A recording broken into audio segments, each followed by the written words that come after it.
Good evening. Welcome to Law of One. Law of one में जो इस सत्र में जो पैराग्राफ है वो I am not comfortable translating, so मैं गूगल के ऊपर उसे ट्रांसलेट करके पढ़ने वाली हूँ, क्योंकि उसे हिंदी में कैसे समझाना है शायद मुझसे ना हो सके।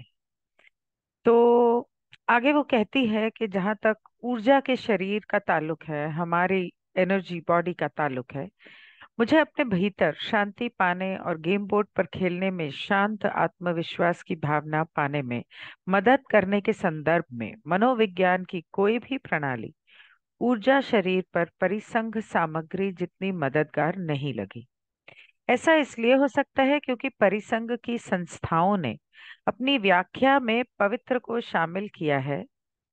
आ, कि हम कैसे काम करते हैं, पवित्र मतलब कि भगवान को शामिल किया है। मैंने कभी नहीं, मतलब सच्चाई को, भगवान की सच्चाई को शामिल किया है।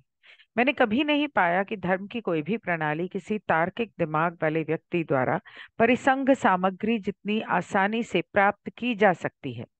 ऐसा इसलिए हो सकता है क्योंकि धर्म अक्सर चेतना से अपने आप में एक वस्तु के रूप में व्यवहार नहीं करता, बल्कि ईश्वर तत्व के व्यक्ति व्यक्तित्व से संबंध रखता है।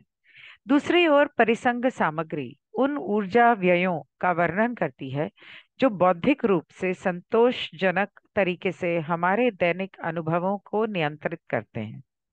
इस सामग्री का एक गुण ये है कि इसका स्वर तटस्थ है। ये ऑफर हठ धर्मिता के बजाय संसाधन है। इस रिपोर्ट में पहले जब हमने गेम बोर्ड पर खेल को प्रभावित करने वाले नियमों को देखा, तो हमने पाया कि गेम हमारी चुनी हुई ध्रुवता के अनुसार, हमारे झुकाव के अनुसार, ध्रुवीकरण के अनुसार नैतिक विकल्प बनाने के बारे में है। अपने और मैंने दूसरों की सेवा के लिए ध्रुवीकरण करना चुना है।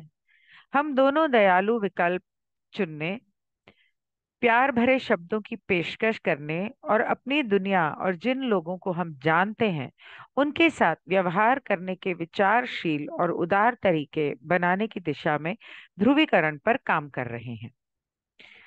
आगे वो कहती है, ओ ओ इट इज ओवर, वेल। और आगे नया हिस्सा शुरू होता है।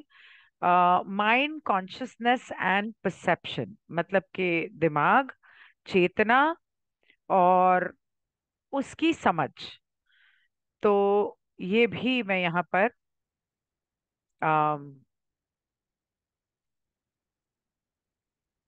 ट्रांसलेट करके आपको बताती हूँ। जो चीज माइंड कॉन्शियसनेस एंड परसेप्शन, इसके अंदर तो वो तो एक पार्ट का एक ही पेज था पूरा, और वो खत्म हो गया। इसके आगे वो कहती है कुओं का जो आमतौर पे होता है। हाँ, ये कुओं का है। कुओं का कुओं की चैनलिंग का एक हिस्सा है। वो कहता है कि जो चीज ऊर्जा शरीर को सबसे अधिक प्रभावित करती है वह व्यक्ति के विचार है। इसलिए यदि कोई अपने आहार में सुधार कर रहा है और इससे खुश है, बेहतर आहार की जानकारी अच्छी खबर के रूप में चक्र शरीर में प्रवेश करती है, इनटू द चक्रा बॉडी, मतलब हमारे चक्रों में प्रवेश करती है। और चक्रों को अच्छी खबर के रूप में से मतलब है कि चक्रों के ब्लॉकेजेस खोलती है और चक्रों को हेल्दी तरीके से घूमने में आसानी मिलती है।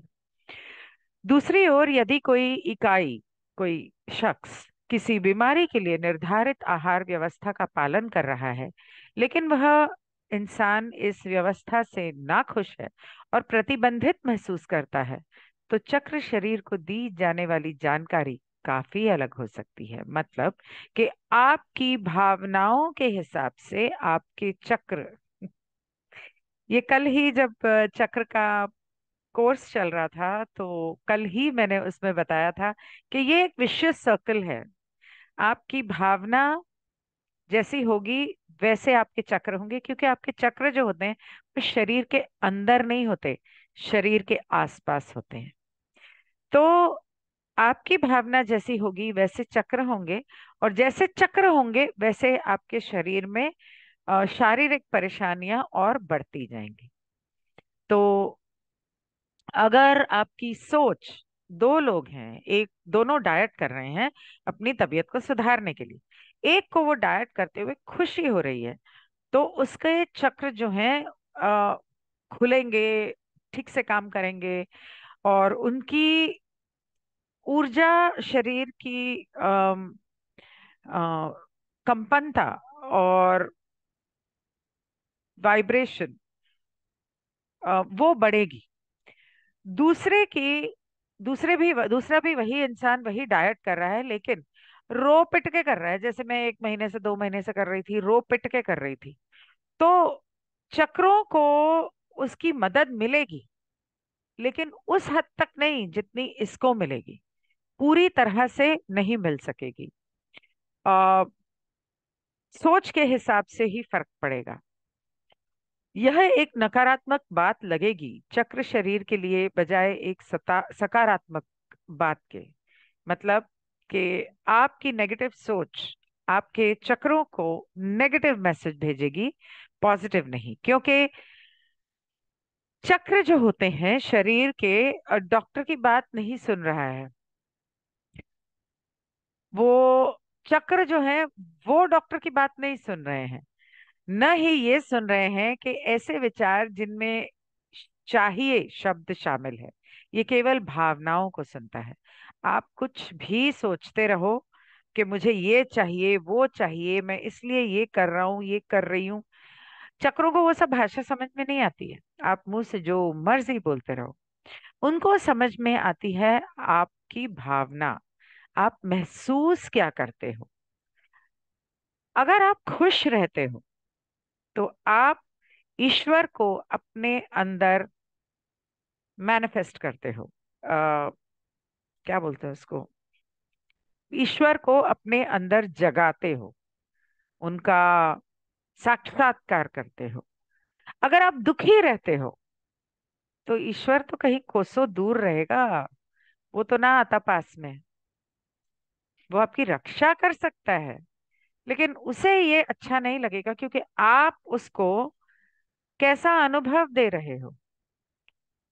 अम ये केवल भावनाओं को सुनता है और विचार रूप भौतिक प्रभावों के अनुवाद में शामिल है, शरीर की भावनाओं और संवेदनाओं में। And the thought forms involved in the translation of physical effects into the feelings and sensations in the body. आपके भावनाओं की वजह से आपके शरीर में आपको कैसा महसूस हो रहा है, उसका असर आपके चक्रों पर पड़ेगा। एक खुश दिल अधिक है अच्छे आहार की तुलना में चक्र प्रणाली के लिए सहायक। मतलब कि अगर आपको अपने चक्रों को खोलना है तो आपको खुश रहने की जरूरत है, तब वो आपके चक्र खुलेंगे। और खुश हर तरीके से, लोगों के साथ भी, दुश्मनों के साथ भी, अकेले में भी, काम करते हुए भी, खाते हुए भी, पीते हुए भी, सोते हुए भी। शांतिपूर्ण मन अधिक है व्यायाम की तुलना में चक्र प्रणाली के लिए सहायक। मतलब एक शांतिपूर्ण मन जो होगा, आप चक्र अपने खोलने के लिए एक्सरसाइजेस कर सकते हो, कुछ भी कर सकते हो, लेकिन अगर आपके मन में शांति है तो आपके चक्र जल्दी खुलेंगे और स्वस्थ रहेंगे। आगे वो कहते हैं कुशलता, एक मिनट, आगे क्या कहते हैं, हाँ, आगे वो कहते हैं कुशलता पूर्वक चुनाव करना केवल बौद्धिक मामला नहीं है, मतलब मानसिक नहीं है। हालांकि काश ऐसा कभी कभी होता। अच्छे विकल्प चुनना अक्सर संभव नहीं होता। अ, अक्सर संभव बिल्कुल और बिल्कुल सरल नहीं होता, किसी स्थिति के तथ्य संपूर्ण नहीं होते। स्थिति और अनुभव या जो हालात हैं, जो सिचुएशन है, सिचुएशन और उसके तथ्य जो हैं वो संपूर्ण नहीं होते। हमारे पूर्वाग्रह और पूर्व धारणाएं हमारे देखने के तरीके से चीजों को प्रभावित करती हैं। हमारा नजरिया हमें काफी हद तक और गंभीर रूप से प्रभावित करता है। हमारा नजरिया कहाँ गया? हमें काफी हद तक और गंभीर रूप से प्रभावित करता है। उपरोक्त उदाहरण में कुओं एक अच्छा उदाहरण प्रस्तुत करते हैं कि हम आम तौर पर अनुभूति के समुद्र में तैरते हैं। जैसे जैसे हम आगे बढ़ते हैं, बहुत कार्य करते हैं। पसंद के क्षण अक्सर हमें आश्चर्यचकित कर देते हैं। मतलब कि अच्छे प्यारे क्षण जो होते हैं, वो आमतौर पे हमारे बिना एक्सपेक्टेशंस के, बिना किसी उम्मीद के अचानक से जो खुशी के क्षण हमें मिलते हैं, वो हमें आश्चर्यचकित करते हैं। ऐसा इसलिए है क्योंकि हम इस पल में जीना नहीं सीखते। हम आमतौर पर वर्तमान क्षण में केवल आंशिक रूप से भाग ले रहे हैं, मतलब इस पल में नहीं रहे हैं। बहुत कम प्रतिशत में। आमतौर पे हम पास्ट में और प्रेजेंट फ्यूचर में जीते हैं। हम शायद ही कभी अभी के इस वर्तमान क्षण को अपनी पूर्णता के साथ पाते हैं, पूर्णता के साथ पूरा ध्यान दे पाते हैं। इसके बजाय हम अक्सर ये सोचते रहते हैं कि आगे क्या होगा। हमारी कार्य सूची पर हम ज्यादा ध्यान देते हैं कि आगे क्या करना है। बेसिकली वो ये कहने की कोशिश कर रहे हैं कि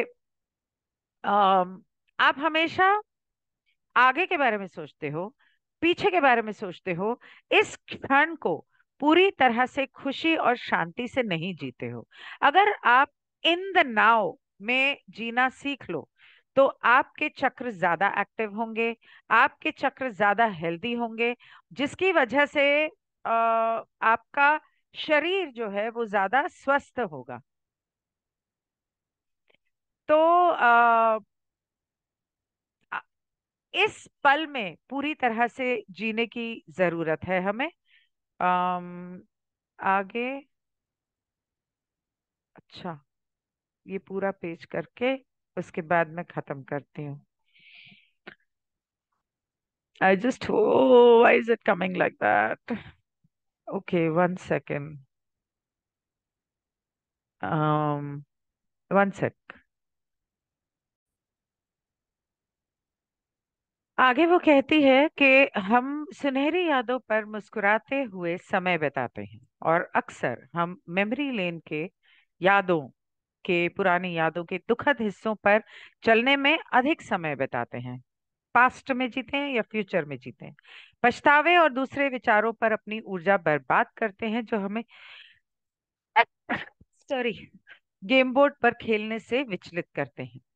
ये अध्याय यह सीखने के बारे में है कि हमारे मन, शरीर और आत्माएं सभी एक साथ कैसे काम करते हैं। अपने बारे में सोचने के तरीके के संदर्भ में हमें जो मॉडल सिखाया जाता है, वह मूल रूप से एक शरीर के साथ एक दिमाग है, और कुछ अस्पष्ट रूप से आत्मा माना जाता है।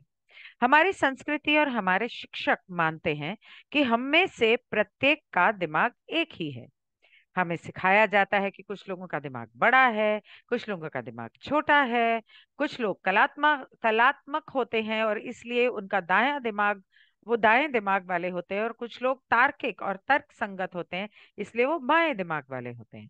ऐसी कोई धारणा नहीं है कि मस्तिष्क द्वारा उत्पन्न भावनाओं और धारणाओं से परे मन की कोई शक्ति है। हालांकि जीवन के खेल के खिलाड़ियों के लिए ये धारणा दोषपूर्ण है। परिसंघ के लिए, जिसे हम अपना मन समझते हैं, वह उनकी मन की परिभाषा का ही एक हिस्सा है। इस रिपोर्ट में मैंने उनके सिस्टम के दिमाग के सबसे गहरे हिस्से को अलग कर दिया है, ताकि इसके बारे में बात करने और इसका उपयोग करने की आदत डालने में आसानी हो। अ, इसका इसका परिसंग दर्शन में मन चेतना का सबसे गहरा भाग है। परिसंग के हिसाब से मन चेतना का सबसे गहरा भाग है। चेतना अस्तित्व का समुद्र है जो एक अनंत सृष्टिकर्ता का है। यह बिना शर्त या प्यार से बना है। हमारी सामान्य मनस्थिति में हमारी चेतना तक पहुंच नहीं हो सकती है। सामान्य मनस्थिति में चेतना तक पहुंचना मुश्किल है। चेतना हमारे मन के भीतर एक गैर स्थानीय, गैर भौतिक स्थान पर रहती है, जो हमारे ऊर्जा शरीर को हृदय चक्र में काटती है। काटती नहीं है, मतलब वहां जाकर मिलती है। यह ऊर्जा शरीर क्या है?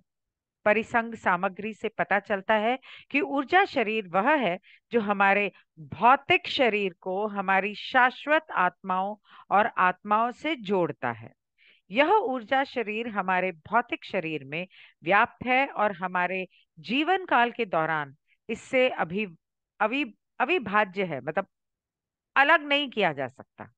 कल्पना करें कि आपका शरीर सीधा खड़ा है, बिल्कुल सीधा खड़ा है।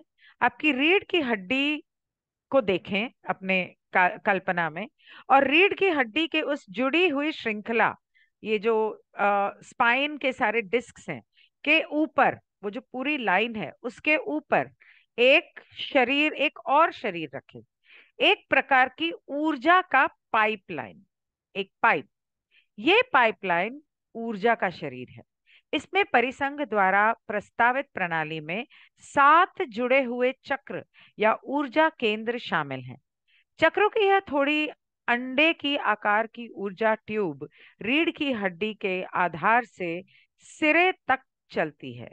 यहाँ पर दोबारा वो चक्रों के बारे में बात कर रही है कि उनको हेल्दी रखना कितना जरूरी है। आगे वो कहती है, ऊर्जा शरीर हमारे संपूर्ण शरीर का खाका रखता है, मतलब एक ब्लूप्रिंट की तरह। जन्म के समय हमारा शरीर, ऐसा शरीर जो कारखाने से अवतार में आया है, आ, जिस तरह से पैदा हुआ है, यह वह ट्रेन है जिस पर हम यात्रा करते समय सवार हुए हैं। यह वह ट्रेन भी है जिसमें हम प्रस्थान करते समय सवार होंगे। यह भौतिक नहीं है जैसा कि हम भौतिकता को समझते हैं। मतलब कि हम जिंदगी तो भौतिक शरीर में जीते हैं, लेकिन जब हम पैदा होते हैं और जब हम मरते हैं तो हम इस ऊर्जा के शरीर में पैदा होते हैं। मतलब उसके ऊपर सवार होके अंदर आते हैं और उसके ऊपर सवार होके हम बाहर जाते हैं। यह वह ट्रेन भी है जिसमें हम प्रस्थान करते समय सवार होंगे। यह भौतिक नहीं है जैसा कि हम भौतिकता को समझते हैं, बल्कि यह हमारे भौतिक शरीर से जुड़ा है। रूस से लेकर संयुक्त राज्य अमेरिका तक के सीमांत वैज्ञानिकों ने आरोप लगाया है कि मैं इसे सिद्ध नहीं कहूंगा कि इस ऊर्जा शरीर का वजन लगभग 20 ग्राम या 3/4 आउंस है। एक फिल्म आई थी 10 ग्राम बॉडी या 10 ग्राम्स करके, कि हमारी आत्मा जो है, हमारा जो ऊर्जा का शरीर है, वो 10 ग्राम का होता है और मरने के बाद आपका जो वजन है वो सिर्फ 10 ग्राम कम हो जाता है, हर एक का। ये नाम मुझे याद नहीं आ रहा। बहुत ही अजीब सी फिल्म थी, पा ने पिछले साल बताया तो देखी थी मैंने। 10 ग्राम्स मुझे याद नहीं है, मैं पा से पूछूंगी या आप पूछ सकते हैं। तो इसका वजन तकरीबन लगभग 20 ग्राम होता है। हमें अपने भौतिक, ये एक साइंटिफिक एक्सपेरिमेंट है जो हकीकत में यूएसए रशिया ने किया है, और उन्होंने ये पता लगाया है कि हमारे मरने के बाद हमारी बॉडी में से 10 ग्राम वजन कम होता है। हमें अपने भौतिक शरीर और ऊर्जा शरीर के बीच संबंध टूटने के बारे में न- टूटने के बारे में चिंता करने की जरूरत नहीं है। दोनों एक प्रकार की गर्भनाल के माध्यम से मजबूती से जुड़े हुए हैं, जिसे कुछ लोग चांदी की रस्सी कहते हैं। गर्भनाल, सिल्वर कॉर्ड। इस ऊर्जा शरीर का हमारे जीवन के अनुभव पर गहरा प्रभाव पड़ता है, और इसका उल्टा भी सच है। हमारी भावनाएं और विचार हैं हमारे ऊर्जा शरीर पर गहरा प्रभाव। हमारे ऊर्जा शरीर पर, हमारे चक्र सिस्टम पर, हमारी एनर्जी बॉडी पर, हमारी भावनाओं का सबसे ज्यादा, हमारे इमोशंस का प्रभाव पड़ता है। अगर आप खुश नहीं रहोगे तो आप बीमार पड़ जाओगे। अ, आगे पढ़ती हूँ। इसीलिए हमें यह समझने की आवश्यकता है कि पृथ्वी ग्रह पर जीवन भर रहने का अनुभव प्रदान करने के लिए दो शरीर एक साथ कैसे काम करते हैं।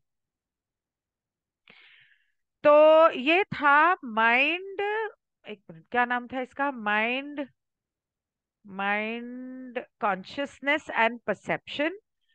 ये खत्म हुआ। ये एक ही पार्ट था, और इसके बाद इस चैप्टर का नया हिस्सा शुरू होगा, वो हम कल करेंगे। I will see you, good bye. Sorry, आज दिन में नहीं कर पाए क्योंकि आज एंजल हीलिंग की क्लास थी दिन भर, और उसके बाद कुछ अपॉइंटमेंट्स थे, तो थोड़ी बिजी थी।